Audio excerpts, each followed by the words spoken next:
যাই হোক, তাহলে আজকে আমরা পড়বো রাসায়নিক দ্রব্য প্রক্রিয়াকরণে কৃষি দ্রব্য প্রক্রিয়াকরণে রাসায়নিক দ্রব্য।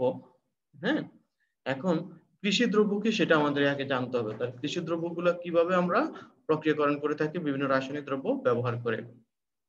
আমরা জানি ফলমূল, শাকসবজি, মাছ, এগুলো সবগুলোকে একসাথে কি বলা হয়? কৃষি দ্রব্য বলা হয়।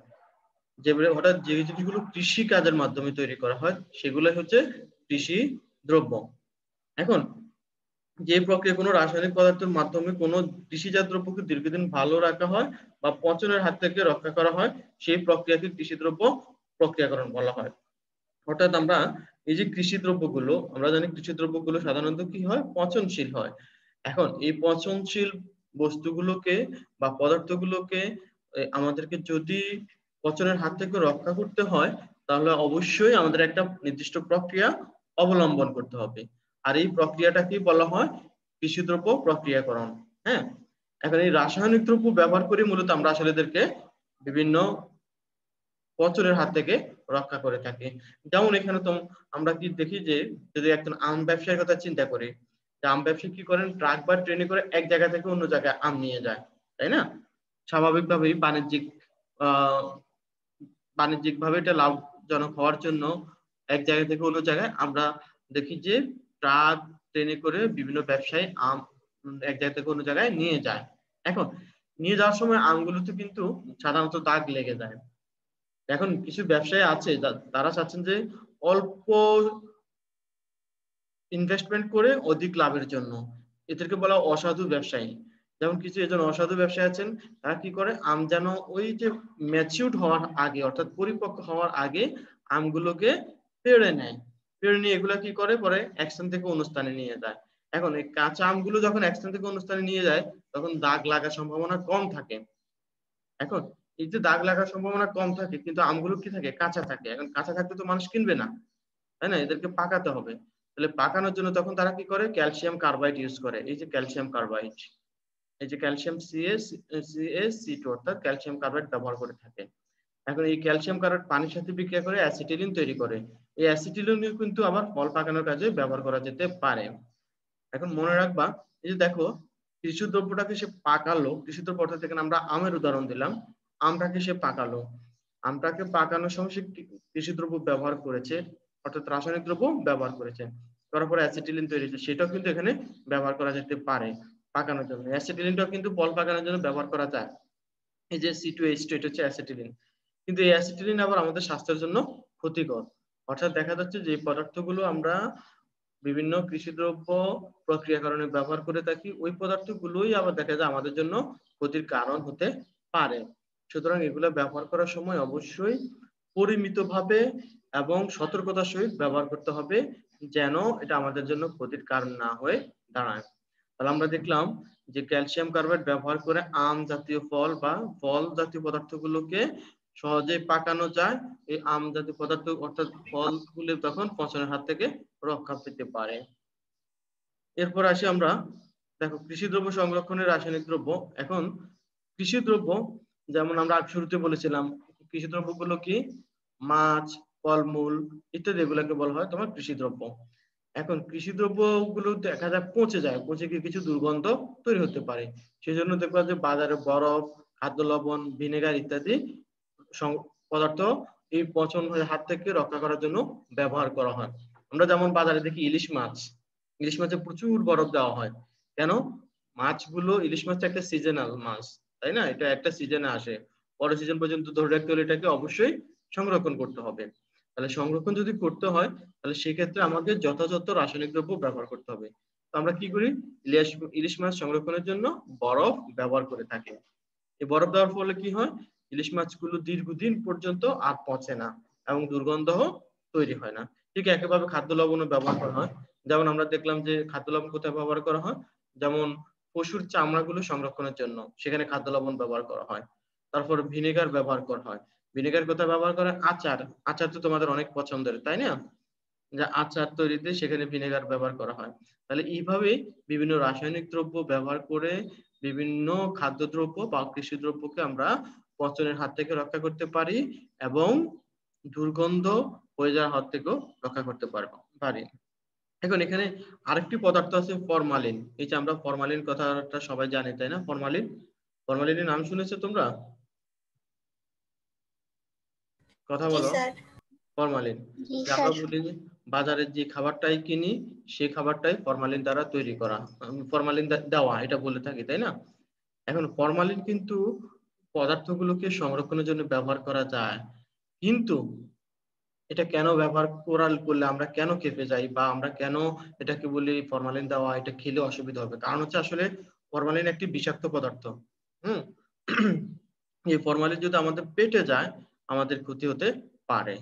সেজন্য খাদ্যদ্রব্য সংরক্ষণের জন্য সব সংরক্ষকই কিন্তু ব্যবহার করা যাবে না। যেগুলো আমাদের শরীরের জন্য ক্ষতিকর সেগুলো ব্যবহার করা যাবে না, যেগুলো আমাদের ক্ষতিকর না সেগুলো ব্যবহার করা যাবে। যেমন আমি যদি ভিনেগার ব্যবহার করি, ভিনেগার কিন্তু আমার শরীরের জন্য ক্ষতিকর না। এটা আমার, যদি আমি তাহলে খাদ্যদ্রব্য সংরক্ষণের জন্য যদি ভিনেগার ব্যবহার করি তাহলে আমার কোনো ক্ষতি নেই, তাহলে আমি এটা ব্যবহার করতেই পারি। কিন্তু ফরমালিন যদি আমি ব্যবহার করি, ফরমালিন ব্যবহার করলে এটা ক্ষতিকর একটি বিষাক্ত পদার্থ, যার কারণে এটা ব্যবহার করা যাবে না। এটা ব্যবহার করলে যদি আমাদের শরীরে যায় আমাদের মৃত্যুও হতে পারে। ঠিক আছে? সেজন্য ফরমালিন দ্বারা কৃষি পণ্য সংরক্ষণ করা উচিত না। তাহলে আমরা এখানে দেখলাম বিভিন্ন ধরনের রাসায়নিক, বরফ কিন্তু এক ধরনের রাসায়নিক পদার্থ। বরফের সংকেত কি কেউ বলতে পারবা? বরফের সংকেত কেউ বলতে পারবো না, নাম স্যার এটা বলো। হুম, H2O। Very good. পানির সংকেত যা, বরফের সংকেত তা। বুঝতে পারছো? তারপর হচ্ছে খাদ্য লবণের সংকেত কেউ বলতে পারবা? NaCl। NaCl, sodium chloride. Sodium chloride, very good. ভিনেগারের সংকেত কেউ বলতে পারবা? Sir CH3COOH। Very good, CH3COOH এর যে জলীয় দ্রবণ সেটাই হচ্ছে ভিনেগার। তাহলে এই যে পদার্থগুলো তাহলে দেখা যাচ্ছে কি সবই কি রাসায়নিক পদার্থ, কিন্তু ব্যবহার করা হচ্ছে কি আমাদের খাদ্যদ্রব্য সংরক্ষণের জন্য বা কৃষিদ্রব্য সংরক্ষণের জন্য। এই যে টমেটো, কাঁচা আম ইত্যাদি পোটাজাতকরণে আমরা কিন্তু ভিনেগার ব্যবহার করে থাকি। ওই যে আমরা বলি না আচার, আচার তো তোমার খুব পছন্দ, আচার কিন্তু সংরক্ষণের জন্য ভিনেগার ব্যবহার করা হয়, কিন্তু ফরমালিন ব্যবহার করা যাবে না। ঠিক আছে? এরপরে আসি আমরা এখন কয়েকটি অনুমোদিত ফুড প্রিজারভেটিভ। ফুড প্রিজারভেটিভ মানে খাদ্য সংরক্ষক আর কি। যে সব খাদ্য সংরক্ষক কিন্তু অনুমোদন দেয়নি। কে দেয়নি? বিশ্ব স্বাস্থ্য সংস্থা। বিশ্ব স্বাস্থ্য খাদ্য বা বিশ্ব স্বাস্থ্য সংস্থা খাদ্য সংরক্ষকের জন্য কিছু অনুমোদন দিয়েছে আর কিছু অনুমোদন দেয়নি।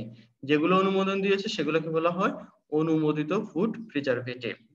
হ্যাঁ, এখন যেমন যেসব রাসায়নিক দ্রব্য খাদ্য সামগ্রীতে দিলে খাদ্য সামগ্রীতে ব্যাকটেরিয়া জন্মাতে পারে না, দুর্গন্ধ হয় না, পচন হয় না, সেসব খাদ্যদ্রব্যকে ফুড প্রিজারভেটিভ বলা হয়। অর্থাৎ যে পদার্থগুলো দিয়ে আর আমরা সোজা কথা হচ্ছে বিভিন্ন ধরনের খাদ্য সামগ্রীকে পচনের হাত থেকে রক্ষা করা যায়, সেগুলোকে আমরা প্রিজারভেটিভ বলবো, অর্থাৎ সংরক্ষণ করা যায়। খাদ্যদ্রব্যগুলোকে সংরক্ষণ করা যায় সেগুলোকে আমরা বলবো ফুড প্রিজারভেটিভ। আর এই ফুড প্রিজারভেটিভ এর ফলে কেন খাদ্যদ্রব্য পচে না বা গন্ধ হয় না? কারণ হচ্ছে সেখানে কোনো ক্ষতিকারক কোনো ব্যাকটেরিয়া জন্মাতে পারে না। যেহেতু ক্ষতিকারক কোনো ব্যাকটেরিয়া জন্মাতে পারে না সুতরাং সেখানে পচনও হয় না।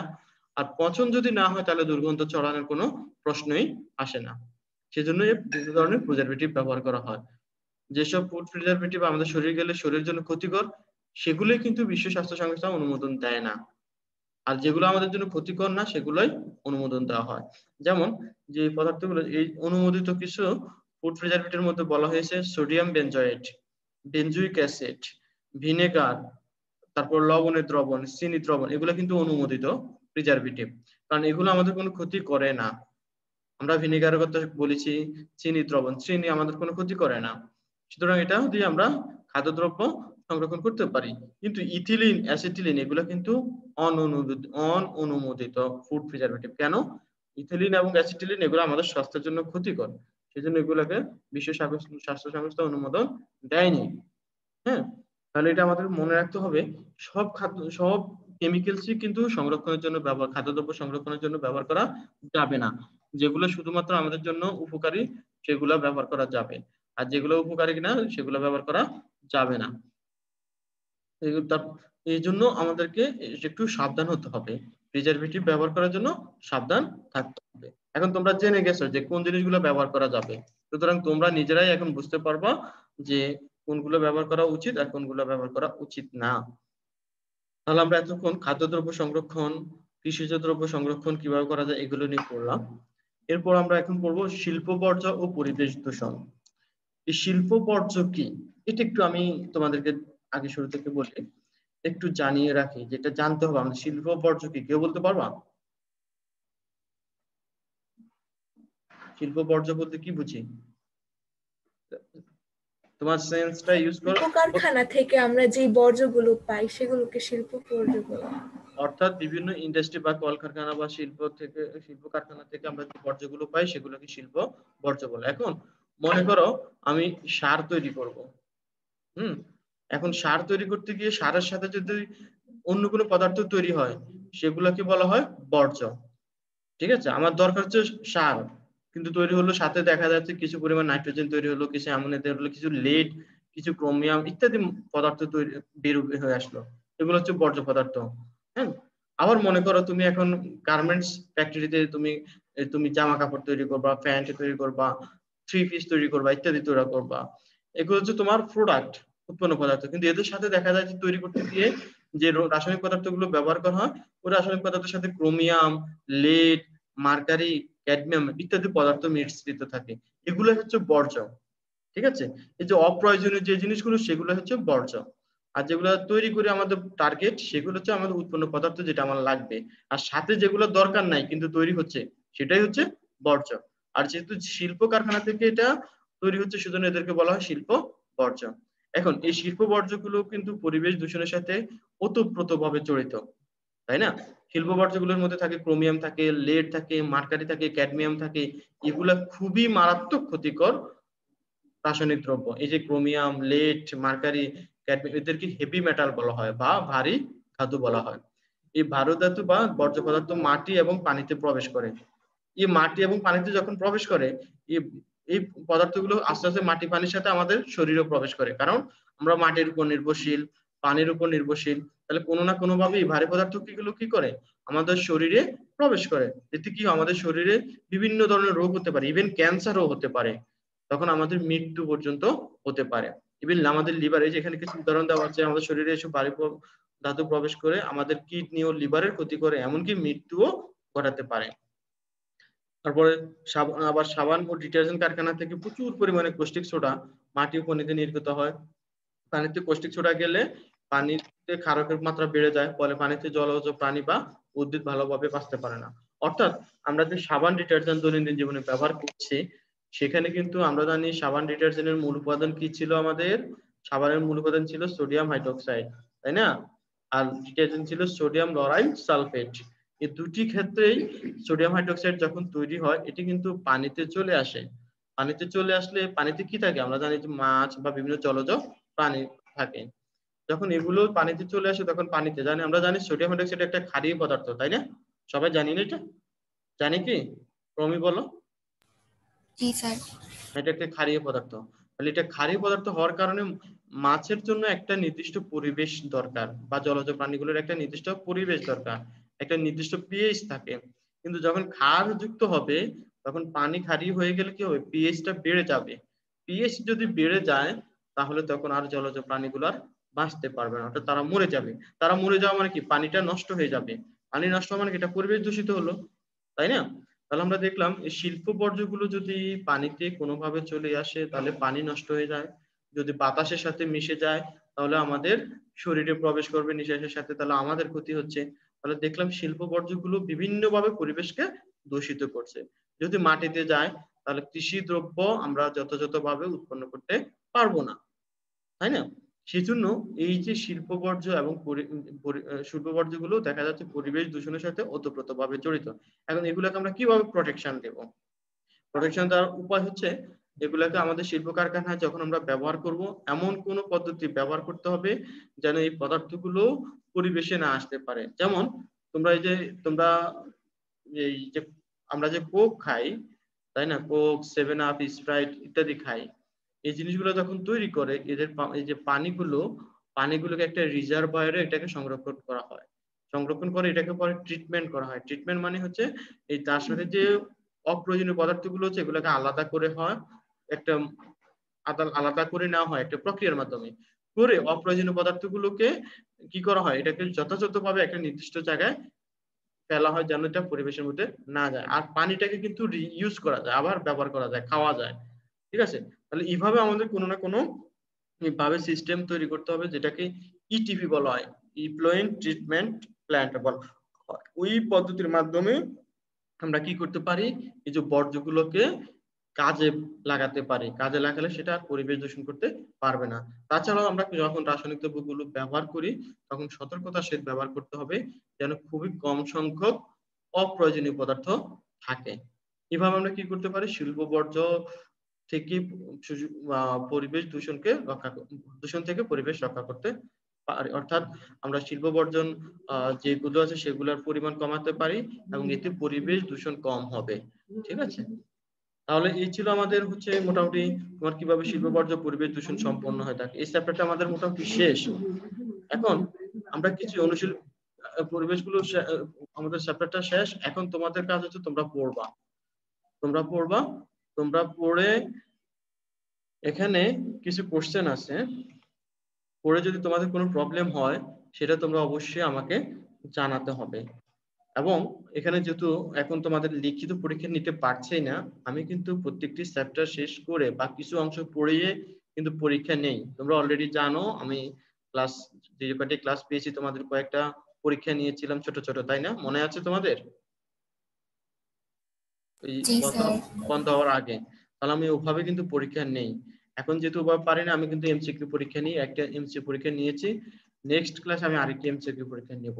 সুতরাং এবং এই সেই এমসিকিউ পরীক্ষাটা হবে আগে যে সিলেবাস ছিল সেই পরের সিলেবাসের জন্য। এরপরে কিন্তু আমি এই চ্যাপ্টারের উপরে ফুল চ্যাপ্টারের উপরে একটা পরীক্ষা নেব, ফুল চ্যাপ্টারের উপরে একটা পরীক্ষা নিব। ঠিক আছে, তখন তোমাদের ফুল চ্যাপ্টারটা ভালোভাবে পড়ে রাখতে হবে। সুতরাং এখানে আমরা কিছু কোশ্চেন দেখে অনুশীলনের কিছু প্রশ্ন আছে এগুলো একটু আলোচনা করি। অ্যামোনিয়া গ্যাস উৎপাদনে ব্যবহৃত নাইট্রোজেন ও নাইট্রোজেনের অনুপাত কত? এটা তোমাদেরকে এখনো পড়ানো হয়নি। সো 1:3, নাইট্রোজেনের পরিমাণ হচ্ছে 1, হাইড্রোজেনের পরিমাণ হচ্ছে 3। ঠিক আছে, হাইড্রোজেন ও নাইট্রোজেন, যেহেতু হাইড্রোজেন ও নাইট্রোজেন বলেছে তাহলে হাইড্রোজেন হচ্ছে 3, নাইট্রোজেন হচ্ছে 1, 3:1 বলতে হবে। হাইড্রোজেন এবং নাইট্রোজেন বললে হাইড্রোজেন হবে 3:1, অর্থাৎ হাইড্রোজেন যদি আমরা 3 মোল ইউজ করি নাইট্রোজেন ইউজ করব 1 মোল। হাইড্রোজেন যদি আমরা 6 মোল ইউজ করি নাইট্রোজেন ব্যবহার করব আমরা 2 মোল। আর হাইড্রোজেন যদি আমরা 9 মোল ইউজ করি নাইট্রোজেন ইউজ করব 3 মোল। ঠিক আছে, তাহলে তোমরা এটা আমি ক্লাসটি আপলোড করে দেব, আজকে চেষ্টা করব বা কালকে দিয়ে দেব ইনশাআল্লাহ। তারপর 2 নম্বর প্রশ্ন, তোমরা কি এটা বুঝতে পেরেছো যে 1 নম্বর প্রশ্নের যে অনুপাতটা কেন ভাবে বুঝলাম 3:1 মানে কি, এটা বুঝতে পেরেছো? জি স্যার। পরের প্রশ্নটি দেখো 2 নম্বর, অ্যামোনিয়া প্লাস সালফিউরিক অ্যাসিড এই যে বিক্রিয়াটি, এটি একটি কি প্রশম বিক্রিয়া? উদ্ভিদের একটি গুরুত্বপূর্ণ পুষ্টি অ্যামোনিয়া প্লাস সালফিউরিক অ্যাসিড থেকে তৈরি হয় আসলে ammonium sulphate. Ammonia plus sulphuric acid থেকে তৈরি হয় অ্যামোনিয়াম সালফেট।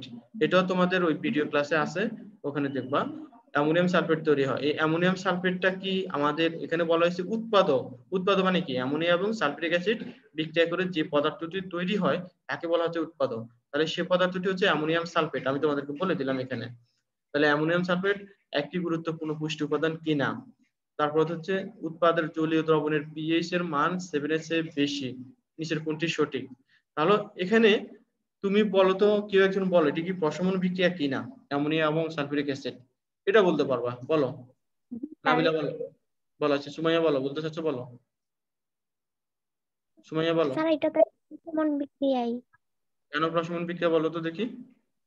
তার অ্যাসিড আর ক্ষারের বিক্রিয়া তো প্রশমন বিক্রিয়াই হয়। হ্যাঁ, অ্যামোনিয়া একটি ক্ষার আর সালফিউরিক অ্যাসিড হচ্ছে একটি অ্যাসিড। তাহলে অ্যাসিড এবং ক্ষারের বিক্রিয়া একটি প্রশমন বিক্রিয়া, তাহলে এটা একটি প্রশমন বিক্রিয়া। এবং এখান থেকে যে অ্যামোনিয়াম সালফেটটি তৈরি হবে একটি উদ্ভিদ একটি গুরুত্বপূর্ণ পুষ্টি উপাদান। ঠিক আছে, কারণ এই অ্যামোনিয়াম সালফেট কিন্তু সার হিসেবে ব্যবহার করা হয়, যেটি উদ্ভিদের জন্য খুবই উপকারী। তারপরে উৎপাদের জলীয় দ্রবণের পরিমাণ পিএইচ 7 এর চেয়ে বেশি হবে না কম হবে? না 7 হবে, কে বলতে পারবা? পিএইচ 7 এর চেয়ে বেশি হবে এটি সঠিক নয়। তার মানে এখানে সঠিক উত্তর হচ্ছে 1 and 2। কারণ হচ্ছে প্রশমন বিক্রিয়ার পিএইচ 7 হয়, 7, আমরা জানি বিশুদ্ধ পানির পিএইচ কত 7, কারণ এটা হচ্ছে প্রশম। এই জন্য প্রশম বিক্রিয়ার বেলায় পিএইচ তৈরি হবে, যে পদার্থটি তৈরি হবে তার পিএইচ হবে সাধারণত 7, 7 এর চেয়ে কমও না বেশিও না। বুঝতে পেরেছো?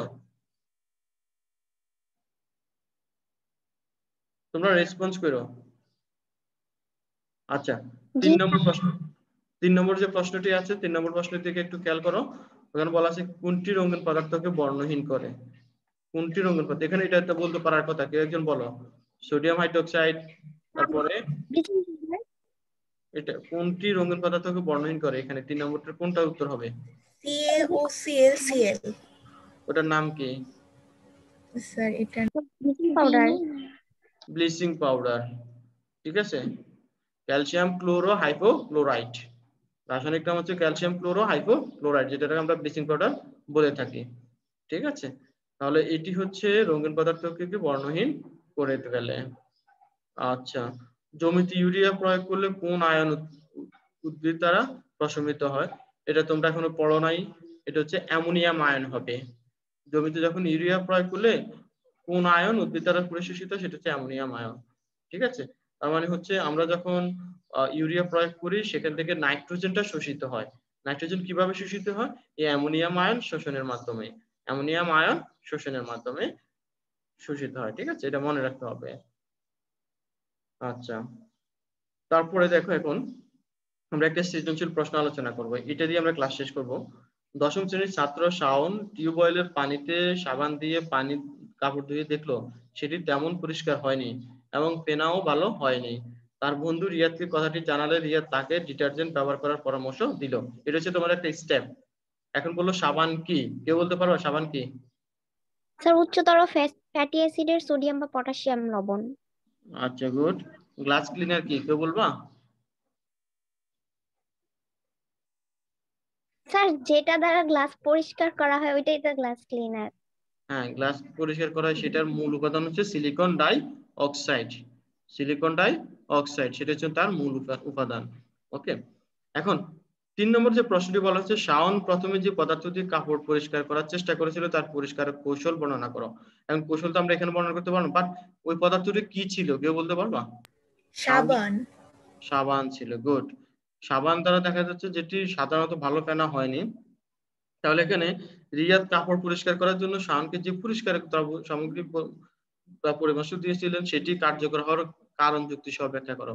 তাহলে যে শাওন কোনটি ব্যবহার করতে বলেছে, রিয়াদ রিয়াদ কোনটি, এখানে বলছে শাওন ব্যবহার করেছিল সাবান, রিয়াদ বলেছিল তাকে অল্টারনেটিভ একটা ডিটারজেন্ট ব্যবহার করতে। এখন ডিটারজেন্টটা কেন এই সাবানের চেয়ে বেশি উপকারী, সেটা কি বলতে পারবা কেউ? স্যার কারণ হচ্ছে মানে খড় পানিতে তো ডিটারজেন্টটাই বেশি ফেনা উৎপন্ন করতে পারে, মনে হয় এই জন্যই। আচ্ছা, এটা হচ্ছে তাদের কৌশল থেকে, ওই যে আমরা পড়াইছিলাম না যে সাবান এবং ডিটারজেন্টের কৌশল পড়িয়েছিলাম, ওই কৌশলটা ওখানেই আনসারটা এখানে দেওয়া আছে, ঠিক আছে। ওখানে একটু কৌশলটা দেখে নিবা সাবান এবং ডিটারজেন্টের, ওটা থেকে আনসারটা তোমরা দিয়ে দিবা এখানে। আচ্ছা, এরপরে বলো তোমাদের আর কোনো কোশ্চেন থাকলে বলতে পারো আমাকে। কোশ্চেন অথবা কোনো সাজেশন অথবা তোমাদের কোনো পরামর্শ অথবা তোমাদের কোনো অসুবিধা, সেগুলো আমাকে বলতে পারো। আছে কারো? নাই? তাহলে কারো কোনো সমস্যা নেই? আচ্ছা, যদি কারো কোনো সমস্যা না থাকে তাহলে আমরা ক্লাস আজকে এখানে শেষ করব। তারপরে হচ্ছে তোমার আমি কিন্তু বলে দিচ্ছি নেক্সট উইকে কিন্তু আমি একটি এমসিকিউ পরীক্ষা নিব, এরপরেই কিন্তু আমি পুরো চ্যাপ্টারের উপর একটা পরীক্ষা নিব। কোশ্চেন আমি দিয়ে দেব, তোমরা অ্যান্সার করবা। কোশ্চেন হয়তো আমি তোমাদেরকে গ্রুপে মেসেঞ্জারে দিয়ে দিব, তোমরা সেখান থেকে কোশ্চেনগুলো আনসার করবা, আনসার করে ওখানে আবার দিয়ে দেবা, অর্থাৎ লিখিত পরীক্ষা নিব। সুতরাং চ্যাপ্টারটা ফুললি পড়ে রাখবা, ঠিক আছে। আর আর আজকে কিছু হোমওয়ার্ক, আমি যে ক্লাসটা নিয়েছি এই ক্লাসটার উপর কিছু হোমওয়ার্ক, যখন ভিডিওটা আপলোড দিব ওই ভিডিওর ডেসক্রিপশন বক্সে আমি কিছু হোমওয়ার্ক দিয়ে দিব, তোমরা ওখান থেকে দেখে হোমওয়ার্কটা রেডি করবা। ওকে, আমরা তো বুঝতে পেরেছি সবাই? জি জি স্যার। স্যার। আচ্ছা, তাহলে ওখানে কিছু হোমওয়ার্ক, তাহলে এখানে কাজ হচ্ছে কয়টি হোমওয়ার্ক দিব, হোমওয়ার্ক গুলো করতে হবে। 2 নম্বর হচ্ছে নেক্সট উইকে একটা পরীক্ষা নিব, এর পরে আরেকটা সিকিউ পরীক্ষা নিব ক্রিয়েটিভ কোশ্চেনের উপরে, সুতরাং পড়ে রাখবা। জি স্যার। আর কার কোনো সমস্যা থাকলে আমাকে কিন্তু জানাবা। ওকে। ওকে, আল্লাহ হাফেজ, সবাইকে ধন্যবাদ। আসসালামু আল্লাহ আলাইকুম। হাফেজ। আলাইকুম স্যার